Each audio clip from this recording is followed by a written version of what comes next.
composed upon Westminster Bridge. This is written by William Wordsworth. Class 11 semester 1 এর এই পোয়েমটা already আমরা আলোচনা করেছি। এই পোয়েমটার উপরে এমসিকিউ আলোচনা করা হয়েছে। যদি এখনো পর্যন্ত এগুলো তোমরা না দেখে থাকো তাহলে এর লিংকস গুলো ডেসক্রিপশন বক্সে দেওয়া আছে, সেখান থেকে তোমরা এই টেক্সটের analysis, line by line meaning এবং এমসিকিউ কোয়েশ্চেন আনসার সহজেই পেয়ে যাবে। যাই হোক, যে বিষয়টা নিয়ে আজকের এই ক্লাসটা সেটা হলো textual grammar from composed upon Westminster bridge. অনেকেই আমাকে রিকোয়েস্ট করেছে এই পার্টিকুলার সাবজেক্টের উপরে বা টপিকটার উপরে ভিডিও তৈরি করে দিতে। কিন্তু যাই হোক, ক্লাসটা শুরু করার আগে একটা বিশেষ কথা বলে রাখি, সেটা হলো যে কম্পোজড আপন ওয়েস্টমিনস্টার ব্রিজ একটা সনেট এবং পোয়েম। যেহেতু এটা একটা পোয়েম এবং শর্ট একটা স্ট্রাকচার রয়েছে, সেহেতু এখান থেকে বেশি টেক্সচুয়াল কোয়েশ্চেন আমরা এক্সপেক্ট করব না। যে কোয়েশ্চেনগুলো এখান থেকে আসতে পারে সেই কোয়েশ্চেনগুলো সম্পর্কে আমরা এখানে আলোচনা করছি। তোমাদেরকে একটা কমপ্লিট আইডিয়া দিচ্ছি কি কি টেক্সচুয়াল গ্রামার তোমাদের কম্পোজড আপন ওয়েস্টমিনস্টার ব্রিজ থেকে করা উচিত। সুতরাং চলো আমরা ক্লাসটা করি। So welcome to English education channel, and today's class is on a very important subject. The subject is textual grammar from Composed upon Westminster Bridge, written by William Wordsworth.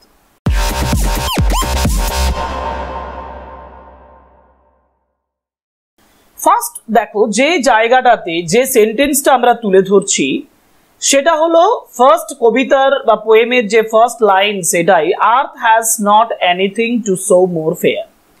এই লাইনটা খুবই ইম্পর্টেন্ট এবং আমরা প্রথমে যেটা জানবো সেটা হচ্ছে যে এটা এর মধ্যে যে টেন্সের ব্যবহার আছে, এটা কোন টেন্সের ব্যবহার করা হয়েছে। দেখো এখানে বলা হচ্ছে আর্থ হ্যাজ নট এনিথিং, মানে হ্যাজ এর হ্যাভ বা হ্যাজ ভার্বের ব্যবহার করা হয়েছে। তাহলে হ্যাভ ভার্বের যেহেতু ব্যবহার করা হয়েছে সেহেতু এটা হচ্ছে একটা সিম্পল প্রেজেন্ট টেন্স। অতএব সিম্পল প্রেজেন্ট বা প্রেজেন্ট ইনডিফিনাইট টেন্সে এই সেন্টেন্সটি করা আছে। এবার আমাকে বলেছে একটা ডিগ্রি চেঞ্জ, অর্থাৎ চেঞ্জ অফ ডিগ্রি, মানে এটা আগে দেখি তাহলে এটা কোন ডিগ্রিতে রয়েছে। দেখো এখানে একটা পার্টিকুলার তোমার ক্লু রয়েছে যে আর্থ has not anything to show more fair. দেখো MORE মোর কথাটা আছে, এই মোরটা হচ্ছে একটা কম্পারেটিভ ফর্ম, সুতরাং এটা কম্পারেটিভ ডিগ্রিতে রয়েছে। এই কম্পারেটিভ ডিগ্রি থেকে আমি এখানে কিসে করব না, আমি পজিটিভ ডিগ্রিতে করব। পজিটিভ ডিগ্রিতে করলে কি হবে আগে বুঝে নি যে মোর ফেয়ার মানে মোর ফেয়ার দ্যান, কথাটা উজ্জ্ব আছে, দ্যান এনিথিং, দ্যাট এভরিথিং। যেহেতু এখানে বলছে আর্থ হ্যাজ নট এনিথিং, কোনো কিছুই নেই, মোর ফেয়ার মানে this is the most fair thing. তাহলে আমি যদি সুপারলেটিভে করি তাহলে উত্তর দাঁড়াবে this is the most fair thing on আর্থ, যদি তুমি সুপারলেটিভে করতে চাও। এখানে যে উত্তরটা আমরা করেছি সেটা হচ্ছে পজিটিভে, যেখানে বলেছি আর্থ হ্যাজ নট এনিথিং, যেটা আমি আগেই বলেছি, earth has not anything to show as fair as it, as fair as it. সুপারলেটিভও করতে পারো এবং পজিটিভও করতে পারো। পজিটিভে এছাড়াও আরো একটা পদ্ধতি আছে যেখানে বলেছি যে there is nothing as fair as this on this earth. এটা একটু অন্যভাবে হবে, কিন্তু এই দুটো পদ্ধতি, যেটা আমি সুপারলেটিভ এবং পজিটিভের প্রথম পার্টটা বললাম, এই দুটো খুব সহজ হবে তোমাদের পক্ষে। ওকে, নেক্সট যেটা বলেছি যে এখানে একটা ন্যারেশনের উপরে কোয়েশ্চেন করে দিয়েছি। দেখো যেটা পোয়েট সেজ, কবি বলছেন আর্থ has not anything to show more fair. এখন এটা একটা অ্যাসার্টিভ সেন্টেন্স, যেহেতু এখানে অ্যাসার্ট করা হচ্ছে, বক্তব্য প্রকাশ করা হচ্ছে যে আর্থ has not anything to show more fair. যেহেতু এটা অ্যাসার্টিভ সেন্টেন্স, সেহেতু এই যে সেজ আছে, অ্যাসার্টিভ সেন্টেন্সের রুল অনুযায়ী সেজটা সেজেই হবে। এবং তারপরে যখন কোটেশনটা আমি তুলে দেব, এই জায়গায় আমি দ্যাট বসাবো। তাহলে লিখলাম দ্য পোয়েট সেজ দ্যাট। এবার earth has not anything to show more fair, এটা প্রেজেন্ট টেন্সে আছে। যদি এটা প্রেজেন্ট টেন্সে থাকে তাহলে এখানে যেহেতু প্রেজেন্ট টেন্স আছে ভার্বটা, অর্থাৎ রিপোর্টিং ভার্ব যেহেতু প্রেজেন্ট টেন্সে আছে, সেহেতু আমি এখানে যেটা আছে সেটাই লিখতে পারি, the poet says that earth has not anything to show more fair. Okay, okay, আরেকটা কোশ্চেন করেছি, সেটা হচ্ছে ইন্টারোগেটিভ। আচ্ছা, যদি এই সেন্টেন্সটাকে বলা হয় যে এই সেন্টেন্সটা অ্যাসার্টিভে আছে, তুমি ইন্টারোগেটিভে করো। ইন্টারোগেটিভে করতে গেলে কি করতে হবে? ইন্টারোগেটিভে করতে গেলে সহজ পদ্ধতি, এখানে যে হ্যাভ ভার্বটা আছে এটাকে আগে নিয়ে চলে যাও। আর যেহেতু এই অ্যাসার্টিভ সেন্টেন্সটা নেগেটিভে আছে, ইন্টারোগেটিভ সেন্টেন্সটা অবশ্যই অ্যাফার্মেটিভে হবে, মানে নটটাকে তুলতেই হবে। তুমি যদি নটটাকে তোলো তাহলে কি দাঁড়াবে না, has earth anything to show more fair, has earth anything to show more fair, তাহলে এটা একটা ইন্টারোগেটিভ সেন্টেন্স হয়ে যায়। আশা করি বুঝতে পেরেছো। পরের কোয়েশ্চেনে যাব। দেখো পরের কোয়েশ্চেন, যার পরের যে সেন্টেন্সটা ধরে করেছি, বলছে dull would he be of soul who could pass by. Dull would he be of soul who could pass by. First আমি তোমাকে বলবো এটা টোন টেন্সে আছে। দেখো এখানে উড আছে, কিন্তু উড দেখে তুমি সঙ্গে সঙ্গে যদি এটা পাস্টে চলে যাও, হ্যাঁ, বা এটা উডের ফিউচার সেন্সও ব্যবহার রয়েছে, পাস্টে চলে যায়, কিন্তু পাস্টের সেন্সটা আরো ভালোভাবে প্রকাশ করবে, যেখানে বলা যায় কুড। অতএব উড এবং কুডের ব্যবহার আছে, কিন্তু এখানে মূলত হু কুড পাস বাই, এই কুড সেন্সটাকে নিয়েই আমি বলবো এটা একটা পাস্ট ইনডেফিনাইট সেন্টেন্স।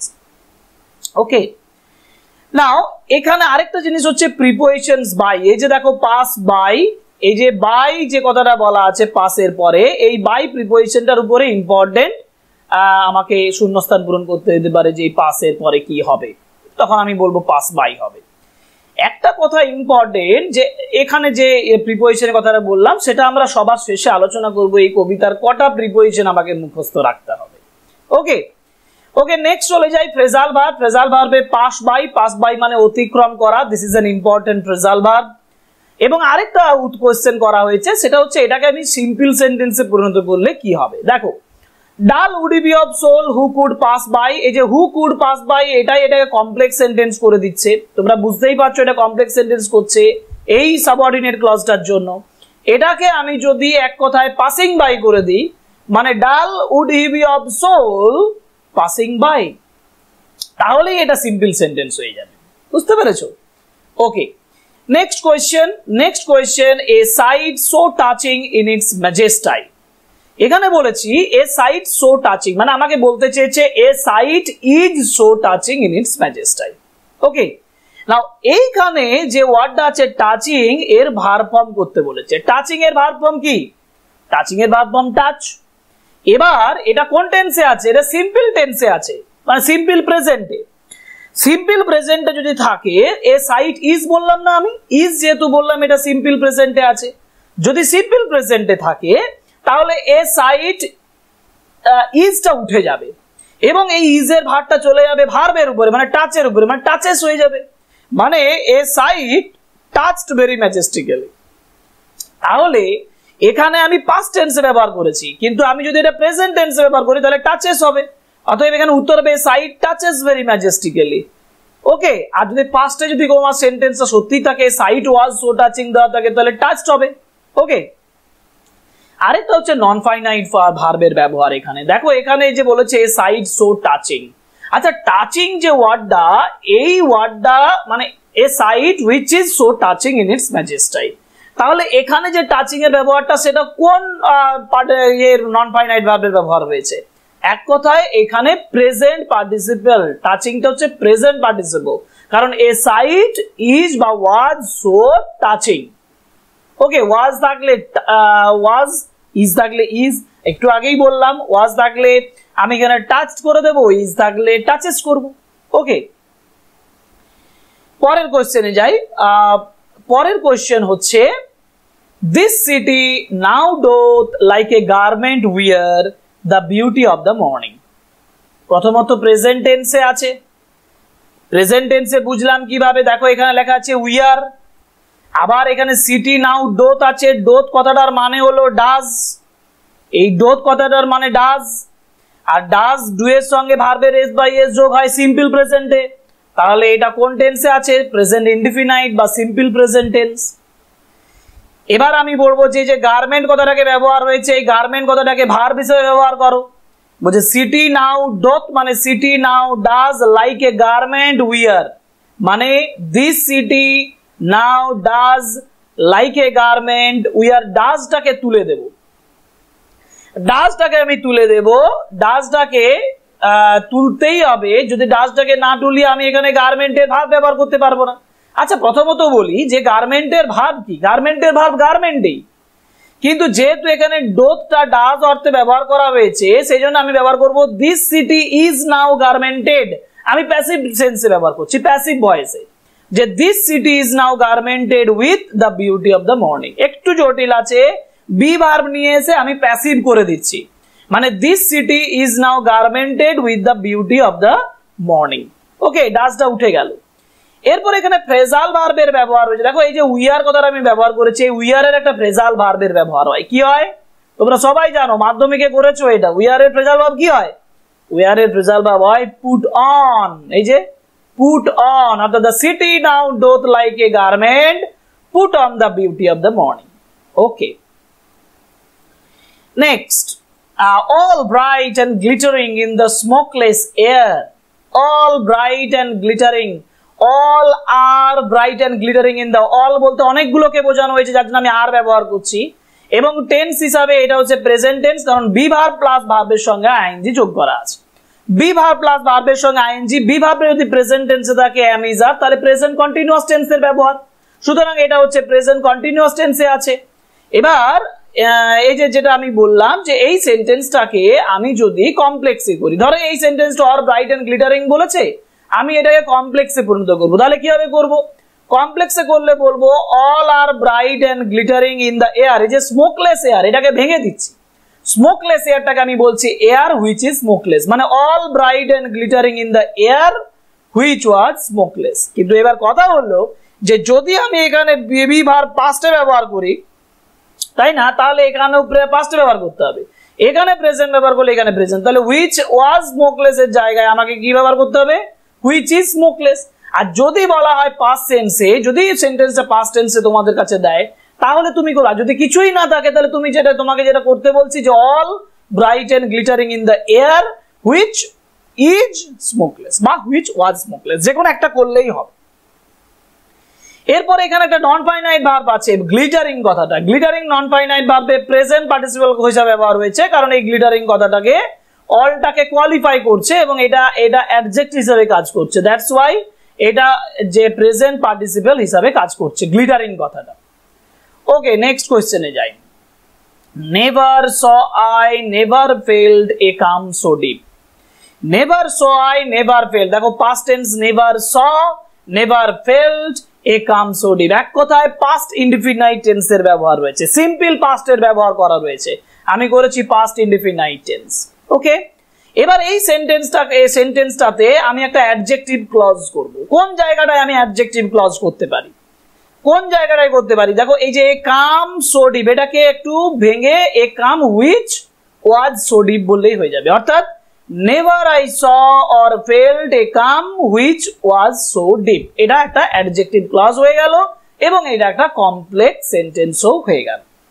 এরপরে যে কোশ্চেনে বলেছি একটা এই কোটেশন দিয়ে আমি ন্যারেশন চেঞ্জ শিখিয়েছি, দেখো দ্য পোয়েট সেজ, এটা সিম্পল হবে দ্য পোয়েট সেজ দিয়েই বলবে, the poet says never saw I never felt a calm so deep, উত্তর হবে দ্য পোয়েট সেজ, সিম্পল, মানে যেহেতু অ্যাসার্টিভ সেন্টেন্সে আছে সেহেতু the poet says that he never saw, এখানে আই বলতে কবির কথা বলা হয়েছে, তো he never saw and felt a calm so deep.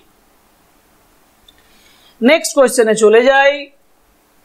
Deer God the very houses seem asleep, কোন টেন্সে আছে, the very houses seem asleep, দেখো এটা প্রেজেন্ট টেন্সে আছে এবং সিম্পল প্রেজেন্টে, ভেরি হাউসেস, হাউসেসটা প্লুরাল আছে, তাহলে ভার্বের সঙ্গে এস বাই এস যোগ হয়নি, মানে এটা সিম্পল প্রেজেন্ট বা প্রেজেন্ট ইনডিফিনাইট টেন্স। ওকে, প্রেজেন্ট ইনডিফিনাইট টেন্স। নেক্সট যে প্রশ্নটা আমি করেছি যে এটাকে কমপ্লেক্স সেন্টেন্সে করো, কমপ্লেক্স সেন্টেন্সে করলে কি হবে না, এই যে সিম কথাটাকে আমি একটু আলাদা করে দেব, মানে the very houses seem asleep আছে না, এখানে আমি বলে দেবো ইট সিমস দ্যাট, এই যে বলেছি it seems that the very houses are asleep, it seems that the very houses are asleep. Okay, next question, and all that mighty heart is lying still, কোন টেন্সে আছে? ইজ আছে, বি ভার্ব আছে, ভার্বের সঙ্গে আইএনজি আছে, চোখ মুজে present continuous tense. কমপ্লেক্সে করলে কি হবে? দেখো মাইটি হার্ট কথাটাকে আছে, এটাকে ব্রেক করো, এটাকে ব্রেক করে এটা ক্লজ করে নাও। মাইটি হার্ট মানে কি? Heart which is mighty. এখানে যেহেতু ইজ আছে তাহলে আমি ইজ ব্যবহার করব, তাহলে and all that heart which is mighty, all that heart which is mighty is lying still. এটা একটা কমপ্লেক্স সেন্টেন্স হয়ে গেল। Okay, next, earth has not anything to show more fair than this. এবার এখানে positive degree, যেটা আমি প্রথমেই শিখিয়েছিলাম তোমাকে, পজিটিভ ডিগ্রিতে করলে আর্থ has not anything to show more fair than this. এবার আমি যে সেন্টেন্স গুলো তোমাদেরকে দেখাবো এটা কিন্তু কবিতার পার্টিকুলার সেন্টেন্স নয়, যে সেন্টেন্স গুলোকে আমি একটু ডিভিয়েট করে নিয়েছি, একটু আলাদা করে নিয়েছি, আলাদা করে তোমাদের কাছে প্রেজেন্ট করছি। আলাদা করেছি কেমন ভাবে? দেখো, two show more fair than this, এই যে দিসটাকে এনেছি, তখন আমি ওখানে ইট ব্যবহার করেছিলাম প্রথমে, ভালোভাবে দেখো, প্রথমেই ইট ব্যবহার করেছিলাম। এখানে আমি ব্যবহার করবো there is nothing as fair as this on earth, অথবা earth has not anything to show as fair as this, as fair as this. এটা পজিটিভ ডিগ্রিতে বলেছিলাম। পরের প্রশ্নে আসি। পরের প্রশ্ন, the sun steeped more beautifully than anything. এগুলো কিন্তু সেন্টেন্স গুলো তৈরি করার, পোয়েমকে ফলো করে সেন্টেন্স গুলো তৈরি করেছি তোমাদের জন্য। The sun steeped more beautifully than anything. তো এখানে দেখো, এখানে আমাকে বলেছে correct sentence in superlative degree. Superlative degree এখানে মোর বিউটিফুলি আছে, মোর বিউটিফুলি আছে, আমাকে কি আনতে হবে? মোস্ট বিউটিফুল কথাটা আনতে হবে। দেখো আমি বলেছি the sun steeped more beautiful than anything, মানে the sun steeped most beautifully, সব থেকে সুন্দরভাবে স্টিপড করে, the sun steeped most beautifully. Okay, so this is in superlative form. Next কোয়েশ্চেনে চলে যাব। London city is the fairest thing on আর্থ।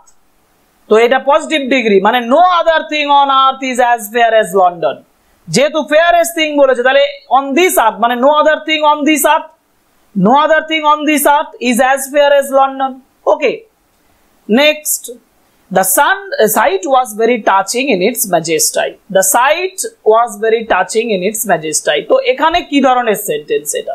এটা simple sentence. This is a simple sentence. আমাকে বলেছে যে কোন ধরনের সেন্টেন্স এটা বলো। দেখো এখানে কিন্তু কোনো কমপ্লেক্স মানে কোনো ক্লজ ভাগ করা যাবে না, একটি যে একটি ফাইনাইট বা ওয়াজ আছে, তাহলে the sight was very touching in its majesty. This is a simple sentence. Okay, next question, the sight was very touching in its majesty. তো এখানে টাচিং কথাটাকে ভার্ব হিসেবে ব্যবহার করে। টাচিং কথাটার ভার্ব কি? Touch, touches, touched. তাহলে the sight was very touching মানে the sight touched very majestically। এটা একটু আগে করিয়েছি, আমি রিপিট করলাম, the sight touched very majestically. Okay, next question, the beauty of the morning is bare. The beauty of the morning is bare. Choose the option that uses adjective form of beauty. এখন বিউটির objective adjective form কি? বিউটির adjective form হচ্ছে beautiful. এখন beauty of the morning মানে কি? Morning এর beauty, মানে এক কথায় কি? Beautiful morning, beautiful morning. কিন্তু মর্নিংটা বিউটিফুল এখানে বলবো না, এখানে বলবো মর্নিংটা বেয়ার, কারণ মর্নিংটাকে বেয়ার বলেছে। তাহলে আমি এক কথায় বেয়ারটা অ্যাডজেক্টিভ হিসেবে ব্যবহার করি, the bare morning. The bare morning is beautiful, তবে বিউটিটা কিন্তু অ্যাডজেক্টিভ হিসেবে ব্যবহার হচ্ছে। আমি বিউটিফুল মর্নিং দিচ্ছি না, আমি দিচ্ছি bare morning is beautiful. Okay, repeat করলাম, বারবার বলছি যে বেয়ার অ্যাডজেক্টিভ হিসেবে ব্যবহার করে আমি বিউটিটাকে বিউটিফুল বলছি। ওকে, next, I never felt a calm so deep. I never felt such a calm. তো uses the noun form of felt. Felt এর noun form কি? Feeling. Felt এর noun form feeling. F-E-E-L-I-N-G. এবার এই যে বলছে I never felt মানে I never had the feelings. I never had the feelings of such a calm. Felt এর noun form feel. Sorry, feeling. তাহলে I never fail মানে যখন আমাকে একটা ভার্ব নিয়ে আসতে হচ্ছে, আমি ভার্বের পরিবর্তে নাউন বসাবো।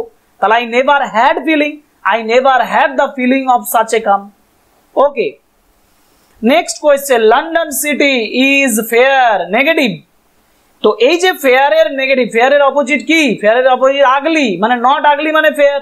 London city is not ugly. Okay, the beauty is majestic, সৌন্দর্যটা ম্যাজেস্টিক। এখানেও ম্যাজেস্টিকের অপোজিট কি? ম্যাজেস্টিকের অপোজিট হচ্ছে মান্ডেন।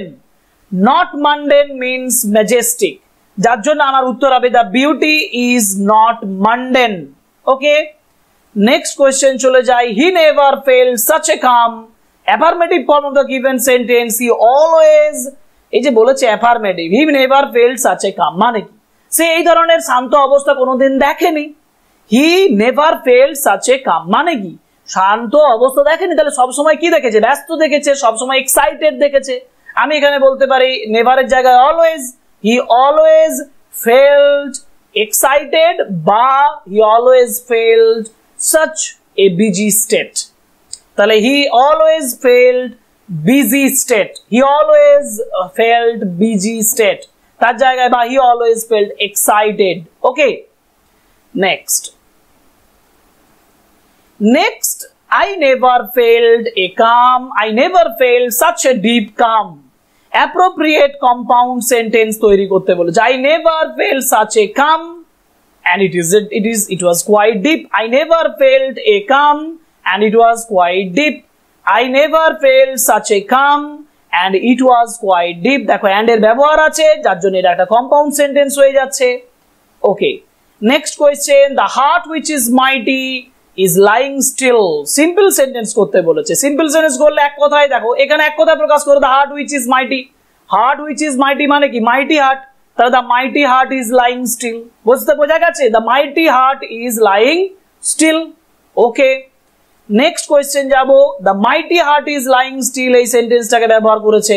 কম্পাউন্ড সেন্টেন্স করতে বলেছে। কম্পাউন্ড সেন্টেন্স করতে গেলে বলতে হবে the heart is mighty and it is lying still. এই যে বলেছে এই মাইটি হার্টটাকে বাংলাম the heart is mighty and it is lying still.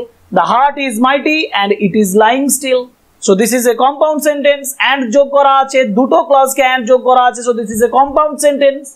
বোঝা গেল?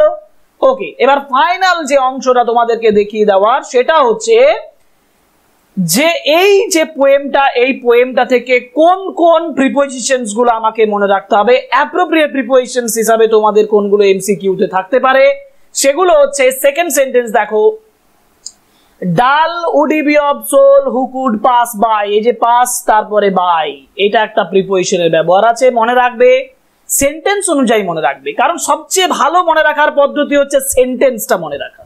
তুমি যদি থরলি সেন্টেন্সটা পড়ো দেখবে অটোমেটিক তোমার কাছে প্রিপোজিশন চলে এসে। এরকম নয় যে প্রিপোজিশন তোমাকে ডেলি বারবার আওড়ে মুখস্থ করতে হবে, এরকম নয়। তুমি কি করো, তুমি সেন্টেন্সটা বারবার করে পড়বে, মেমোরাইজ করবে, দেখবে সেন্টেন্স বললেই তোমার অটোমেটিক ইয়ে চলে আসবে, প্রিপোজিশন চলে আসবে। যেমন dull would be of soul who could pass by. Okay, open unto the fields and to the sky, এখানে টু আর এখানে unto. In his past splendor, valley, rock and hill, the river glideth at his own sweet will. এই যে এইগুলো আমি তোমাদেরকে suggestion হিসাবে দিয়েছি, এইগুলো এই প্রিপোজিশনস গুলো মনে রাখবে, তাহলেই তোমাদের কমপ্লিট একটা টেক্সচুয়াল গ্রামারের উপরে প্রিপারেশন হয়ে যাবে। সুতরাং তোমরা দেখলে যে আমরা যে বিষয়টার উপরে এখানে গুরুত্ব দিলাম সেটা হচ্ছে যে কম্পোজড আপন ওয়েস্টমিনস্টার ব্রিজ থেকে complete textual grammar. Textual grammar করার সবচেয়ে ভালো পদ্ধতি এইভাবে, লাইন বাই লাইন করো। তোমার এমসিকিউ পড়বে পরীক্ষায়, কিন্তু তুমি এমসিকিউর আকারে করবে না, তুমি প্র্যাকটিস করো, গ্রামার প্র্যাকটিস করো। তাতে কি হবে, আজ টেক্সচুয়াল আছে কাল নন টেক্সচুয়াল হবে, তোমাকে তো গ্রামারটা সলভ করে উত্তরটা লিখতে হবে। অঙ্ক যেমন ভাবে করো ঠিক সেভাবেই এখানে করতে হবে। অঙ্ক সলভ করার পরে তুমি উত্তরটা লিখবে, ঠিক তেমনি এখানে গ্রামারটা শিখে গ্রামার সলভ করো, তারপরে তো এমসিকিউ থেকে খুঁজে উত্তরটা লিখবে। So this is the complete class, this is the complete analysis of the textual grammar from composed upon Westminster Bridge. আশা করি তোমাদের ভালো লাগবে। যদি ভালো লাগে, ক্লাসটা করার পরে যদি তোমাদের মনে হয় যে আমি তোমাদের একটু হলেও উপকার করতে পেরেছি, তাহলে অবশ্যই কমেন্ট বক্সে একটা কমেন্ট করবে, ভালো খারাপ যা হোক একটা কমেন্ট করবে, এবং যারা নতুন তারা সাবস্ক্রাইব করবে চ্যানেলটি, লাইক কমেন্ট এবং শেয়ার করবে আমাদের ভিডিওগুলো, এই আশা রাখি। Okay, so thank you very much.